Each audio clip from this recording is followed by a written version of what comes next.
आज मैं जेसिका और पूजा के साथ इस्लामिक म्यूज़ियम में गई। वो इस्लामिक हिस्ट्री म्यूज़ियम है और ये जो आप देख रहे हैं ये टेम्परेचर कंट्रोल है, जो तमाम किताबों के टेम्परेचर को कंट्रोल रखता है, क्योंकि यहाँ पे जिल्द ख़राब हो सकती है और क्योंकि यहाँ पे पुराने ज़माने के लेदर से काम हुआ है। ये कुरान पाक 500 साल पुराना लिखा हुआ है और यहाँ पे इतनी चीज़ों का इंकशाफ हुआ कि हम लोग सब हैरान थे। वहाँ पे जेसिका और पूजा की लड़ाई हो गई कि अलजबरा किसने ईजाद किया था, मुसलमानों ने, हिंदुओं ने या क्रिश्चियंस ने, और इस एक्सपीरियंस ने हमारी दोस्ती को मज़ीद मजबूत बनाया या कमज़ोर किया, ये आपको इस वीलॉग में पता चलेगा हमारी दोस्तों के क्या ख्यालात हैं। जेसिका को कॉलेज की छुट्टियां आई हुई थी, इसलिए हम लोगों ने सोचा आज हम इस्लामिक आर्ट कल्चर म्यूज़ियम में जाएंगे। वहाँ जाके हमने काफ़ी चीज़ें देखी और वहाँ पर इतनी डिफरेंट चीज़ें थी कि हमें इल्म नहीं था कि यहाँ पे इतना ज़्यादा स्टॉक होगा। पुराने ज़माने की जंगों में लोग क्या कपड़े पहनते थे, क्या उनके ख्यालात होते थे, हर चीज़ का उन्होंने डिटेल व्यू दिया हुआ था। लेकिन सबसे इम्पॉर्टेंट चीज़ ये है कि कुछ हमारे घिसे पिटे ख्यालात थे जो किसी मज़हब को लेकर हमारे होते हैं कि भाई इस मज़हब में ये चीज़ होती है, वो चीज़ होती है। यहाँ पर आके चीज़ें इतनी हमने समझी अपने मज़हब के हवाले से और एक दूसरे के मज़हब के हवाले से, जो हमें पहले मालूम नहीं थी। यहाँ पे ज्वेलरी पीसेस देख के कि पुराने ज़माने में लोग सचमुच का सोना, गोल्ड और ये पहनते थे और कितनी चीज़ें उनके पास होती थी, और हमें ये सोच के हैरानगी होती कि वहाँ पे लोग इतना ज़्यादा सोना कहाँ से इकट्ठा करते थे। खैर, जब इकट्ठा करते थे उसकी कलेक्शन भी बनाते थे। ये देख के तो हुमा के मुंह में बार बार पानी आ रहा था। वो सोच रही थी कि यहाँ पे प्राइस पे करके ख़रीद ले सोना कल की शादी में पहनने के लिए, लेकिन बात यह है कि यहाँ पे चोरियाँ बिल्कुल नहीं कर सकते। सबसे इम्पॉर्टेंट चीज़ ये मुझे यहाँ पर लगी, हमने यहाँ पर बहुत पुरानी किस्वा चादर भी देखी, जो आपको मालूम है वो क्या है। ये खाना काबा पे चादर चढ़ाई जाती है और ये बहुत कदीम ज़माने की जो है इजिप्ट से गिफ्ट हुई हुई थी और कुछ जगहों से ये पैलेस्टाइन से गिफ्ट हुई हुई थी, और ये इतनी ज़बरदस्त किस्म की यहाँ पे सारी चीज़ों की डेकोरेशन की हुई थी। प्लस हिस्ट्री के बारे में इतना इन्होंने बताया हुआ था कि आप सुन के हैरान हो जाएंगे। हमें मुसलमान होने के बावजूद कई चीज़ों का नहीं इल्म था, क्योंकि यहाँ पर प्रॉपर हिस्टोरियंस ने लिखा हुआ है कि क्या उन्होंने किस चीज़ को कैसे बनाया, और कुरान पाक इन्होंने कैलीग्राफी और कुरान पाक दोनों चीज़ों को किस तरह से इन्होंने, यानी कि राइटिंग जो चीज़ें हैं वो राइटिंग के हवाले से कितनी इंस्ट्रूमेंट्स इस्तेमाल किए। कभी कभार हिरन का खाल का पतला सा हिस्सा इस्तेमाल करते कैलीग्राफी के लिए, और कुरान पाक को पॉकेट साइज़ में बनाने में इतनी मदद की। और फिर पुराने ज़माने के सारे लोग कैसे लिखते थे, किन चीज़ों पर लिखते थे, कुरान पाक को लोग याद कैसे करते थे और किस तरह से उसको महफूज करते थे, पूरी हिस्ट्री वहाँ पर थी। क्या आप ये सोच सकते हैं कि मेरी क्रिश्चियन दोस्त को काफ़ी चीज़ें अपने मज़हब के हवाले से सेम लगी, जैसे कि आखिरत में बिलीव करना, ये क्रिश्चियंस बिलीव करते हैं, और हिंदू लोग क्या बिलीव करते हैं ये हमें अभी इस पूजा ने नहीं बताया। लेकिन क्रिश्चियनिटी में कितनी चीज़ें हमारी सेम थी, जैसे हम लोग फास्टिंग करते हैं रमज़ान में, और पूजा ने बताया वो लोग नवरात्रि में भी रोज़ा रखते हैं, और जो क्रिश्चियन लोग हैं वो लेंट रखते हैं, उसको भी रोज़ा कहते हैं, और वो लोग भी रोज़ा रखते हैं। फिर हमने सोचा कौन कौन सी चीज़ें हैं जो हमारे मज़हब में बिल्कुल सेम है। सदका देना, चैरिटी करना, लोगों से अच्छे से पेश आना, अपने घर वालों से अच्छे रहना, फैमिलीज़ के साथ अच्छे रहना, ये सारा कुछ हमारे मज़हब में कॉमन है। ये पूजा ने भी बताया और मुझे जेसिका ने भी बताया। उन्होंने इस्लाम के बारे में क्या सोचा था और क्या हकीकत में डिफरेंस उनको मालूम हुआ, ये सोच के भी उनको बहुत हैरत हुई। सबसे ज़्यादा दिलचस्प चीज़ ये थी कि 3 अलग मज़हब के लोग, यानी कि हिंदू, क्रिश्चियन, मुसलमान, एक ही जगह पर एक जैसा महसूस कर रहे थे। यानी कि हम सब ये महसूस कर रहे थे कि हमारे मज़हब में एक चीज़ तो कॉमन है कि लोगों से अच्छे से पेश आओ, किसी का बुरा नहीं करो, और सदका खैरात में भी इन्होंने बहुत ज़्यादा बिलीव करते हैं। तो ये चीज़ जो है ना, कुछ चीज़ें जो हैं मेरी क्रिश्चियन दोस्त को बहुत ज़्यादा शॉक भी की, क्योंकि उसको काफ़ी चीज़ें इस्लाम के बारे में मालूम नहीं थी, और कुछ चीज़ें मेरे हिंदू दोस्त को भी बहुत ज़्यादा शॉक की, क्योंकि कुछ चीज़ें उसको भी मालूम नहीं थी। और इस तरह से मैंने भी उनके मज़हब के बारे में काफ़ी कुछ सीखा, क्योंकि काफ़ी चीज़ें जो मुझे भी मालूम नहीं थी कि ये क्रिश्चियन लोग या हिंदू लोग कैसे अपनी ज़िंदगी गुजारते हैं, और इनके मज़हब में ऐसी क्या चीज़ें हैं। बॉलीवुड मूवीज़ तो हम सब देखते हैं, लेकिन वो ऊपर ऊपर से यानी कि मोटा मोटा दिखा देते हैं कि वो पूजा कर रहे हैं, क्या कर रहे हैं क्या नहीं।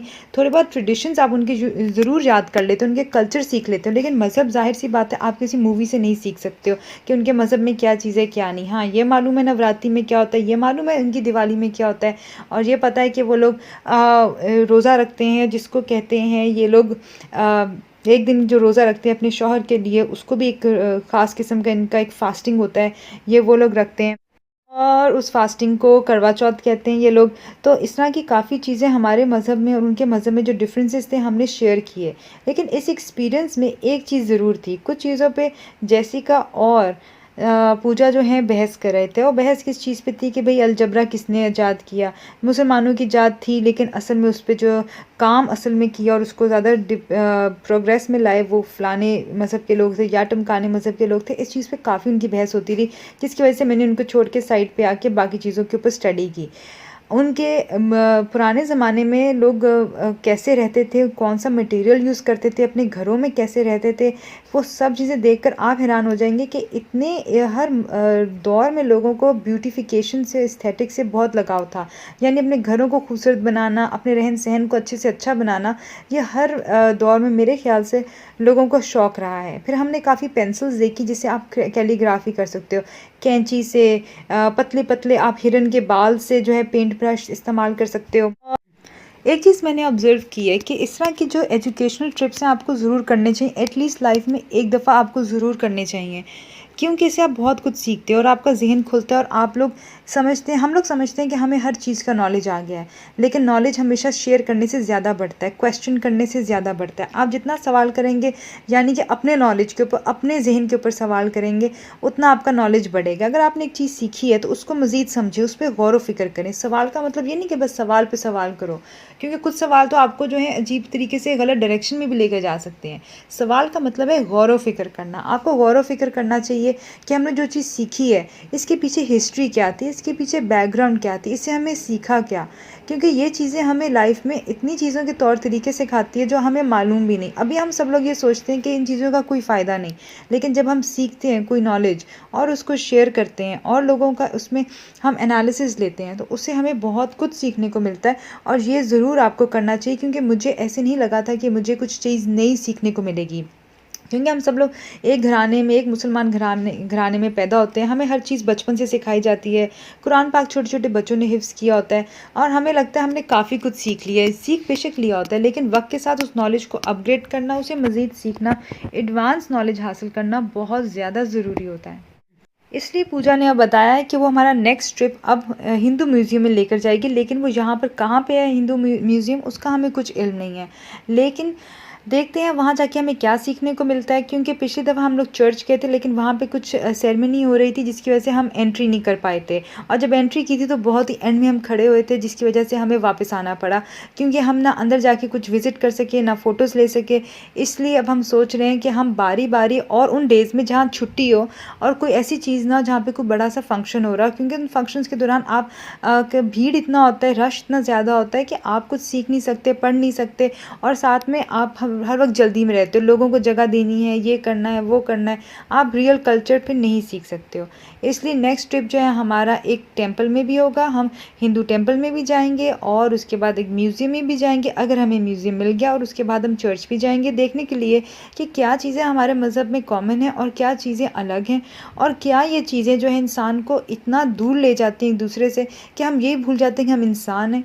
मज़हब हमारे अलग अलग ज़रूर हैं, लेकिन हमें ये नहीं भूलना चाहिए कि हर मज़हब में इंसान को जो है प्यार करना सिखाया जाना चाहिए। ये सिखाना चाहिए कि एक दूसरे की इज़्ज़त करो, एक दूसरे से प्यार करो, एक दूसरे के आप मज़हब की भी रिस्पेक्ट करो, कि आप किसी को कोई गाली गलौज ना करो, और आप इत्मीनान से रहो, एक दूसरे से प्यार से रहो। और इसके अलावा जो सबसे मज़े की चीज़ ये थी कि हमें यहाँ पे जंग का सामान देखने को मिला। ये देख के मुझे ज़्यादा इंटरेस्ट नहीं हुआ, क्योंकि मेरा दिल घबरा रहा था कि लोग पहले ज़माने एक दूसरे का कत्ल कैसे करते थे, एक दूसरे को मारते कैसे थे, छुरी चाकू, ये सारी चीज़ें देखकर मुझे थोड़ा डिप्रेशन हो रहा था, क्योंकि ये चीज़ें जो हैं शायद लड़कियों को डरा देती हैं, या वैसे भी किसी इंसान को शायद डरा दें। उनके चाकू छुरे सब चीज़ें, मुझे तो लग रहा था कुछ चीज़ों पर अभी भी खून लगा हुआ है, क्योंकि यहाँ पर हर चीज़ बहुत ज़्यादा खूनखार नज़र आ रही थी। जैसिका का बहुत दिल कर था यहाँ पे थोड़ी देर और गुजारने का, लेकिन मेरा ये चाकू छुरी देखकर जो है ना याद आया कि हमने आज चिकन भी ज़िबा करवाना है, उसको कटवा कर आज चिकन घर में पकाना है, क्योंकि हमारे यहाँ कुछ मेहमान आ रहे हैं जो सिर्फ चिकन खाते हैं। तो खैर उनकी बदौलत हो सकता है आज हम लोग भी चिकन खाएं, क्योंकि हमारे घर में काफ़ी दिनों से वेजिटेरियन खाना बन रहा है। इसके अलावा अब हम लोग ये सोच रहे हैं कि यहाँ पे सारी इन्फॉर्मेशन जो हमने कलेक्ट की है, इस इन्फॉर्मेशन की हम लोग एनालिसिस करें। इसके बाद हम सबको ये मालूम है कि रमज़ान के महीने में क्या चीज़ें सबसे ज़्यादा इम्पॉर्टेंट है, उसके बारे में हमने कुछ चीज़ें डिस्कस की, और मुझे ये मालूम हुआ कि क्रिश्चियनिटी में जैसे मुसलमान में काफ़ी फ़िरके हैं, उसी तरह क्रिश्चियनिटी में भी काफ़ी ज़्यादा फ़िरके हैं। जैसे वहाँ पर ऑर्थोडॉक्स क्रिश्चियंस हैं, प्रोटेस्टेंट्स हैं और कैथलिक हैं। और जेसिका हमारी जो है वो कैथलिक है और उसने मुझे बताया उसको ऑर्थोडॉक्स के बारे में भी बहुत ज़्यादा इल्म है। हमारे यहाँ भी बहुत ज़्यादा फ़िरके हैं जो कि इतने ज़्यादा फ़िरकों में लोग बैठ चुके हैं, हम क्या कह सकते हैं।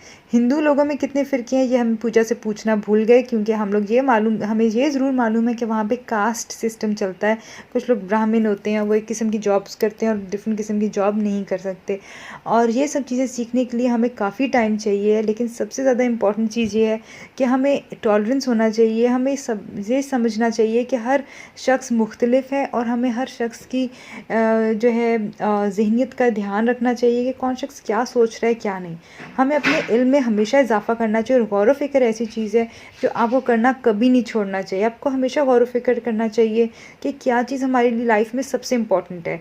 लोग समझते हैं कि सबसे ज़्यादा लाइफ में इम्पॉर्टेंट है कि हम लोग खुश रहें। हम ये नहीं देखते कि लोगों को भी आप कैसे, अब लोगों को खुश करने का मतलब ये नहीं कि आप उनकी जूतियाँ उठाएं, उनकी झोलियाँ उठाएं, ऐसा आपने नहीं। खुश करने का मतलब ये कि कोई आपसे नाराज़ ना हो, किसी की दिल आज़ारी ना हो। आपकी ज़ुबान और हाथ से दूसरे लोग जो हैं, दूसरे मुसलमान, जैसे कहते हैं कि असल मुसलमान वो है जिसकी ज़ुबान और हाथ से दूसरे मुसलमान महफूज रहें। क्या आपकी ज़ुबान से लोगों की इज़्ज़तें महफूज हैं? क्या लोगों के राज महफूज हैं आपकी ज़ुबान से? क्या आपके हाथ से किसी की प्रॉपर्टी तो नहीं आपने ज़ब्त कर ली? क्या किसी एक सिग्नेचर से, आपके हाथों से किसी का नुकसान तो नहीं हो गया, किसी का ज़िया तो नहीं हो गया? ये सब चीज़ें हमें ध्यान में रखनी चाहिए। हम समझते हैं कि भाई हमने सिर्फ़ और सिर्फ जो है रोज़े रखनी है, नमाज़ें पढ़नी है, और ये सब कुछ है। ये यकीनन बहुत बड़ी चीज़ें हैं, बहुत बड़ी इबादतें हैं, क्योंकि ये फ़राइज़ है, रोज़ा रखना, नमाज़ पढ़ना। लेकिन इन फ़राइज़ के साथ सबसे ज़्यादा ज़रूरी चीज़ ये है कि आपने अल्लाह की मखलूक के साथ कैसा सलूक किया है। क्या आप अल्लाह की मखलूक का मज़ाक उड़ाते हैं? क्या किसी की शक्ल का, नाक का, रंग, नस्ल का मज़ाक उड़ाते हैं? क्या अल्लाह ने हमें इजाज़त दी है कि हम किसी की रंग व नस्ल का मज़ाक उड़ाएँ? क्या हम भूल जाते हैं कि मुसव्विर कौन है? किसने नाक बनाई है? किसने रंग बनाए हैं? किसने शक्लें बनाई हैं? इन चीज़ों को हम सब भूल कर सिर्फ़ एक चीज़ करते हैं कि बस नमाज़ें हम लोग पढ़ते हैं। नमाज ज़रूर पढ़ें, लेकिन ये याद रखें कि किसी की दिल आज़ारी ना करें। अपनी ज़िंदगियों को इतना आसान बनाएं कि आपकी आखिरत भी उतनी आसान हो। खैर, ये हमारा म्यूज़ियम का ट्रिप था और इससे सीखने को इतना कुछ मिला। इसके साथ साथ हमारी पर्सनालिटीज़ में काफ़ी ज़्यादा चेंज आया। एक चेंज तो मेरे अंदर ये आया कि मैं मज़ीद बहुत ज़्यादा हम्बल और बहुत ज़्यादा जिसे ग्राउंडेड कहते हैं वो मैं हो गई, क्योंकि मैंने देखा है कि यहाँ पर ज़िंदगी आपकी सिर्फ़ कुछ लम्हों की है, एक सांस की ज़िंदगी है। अगर देखा जाए तो ये सिर्फ़ एक दिन की ज़िंदगी है, कुछ लम्हों की ज़िंदगी है, और इसको आपको अच्छे से गुजारना चाहिए। हर वक्त देखना चाहिए कि जो आप अमल कर रहे हैं क्या इसमें अल्लाह की रज़ामंदी है, एंड दैट्स इट।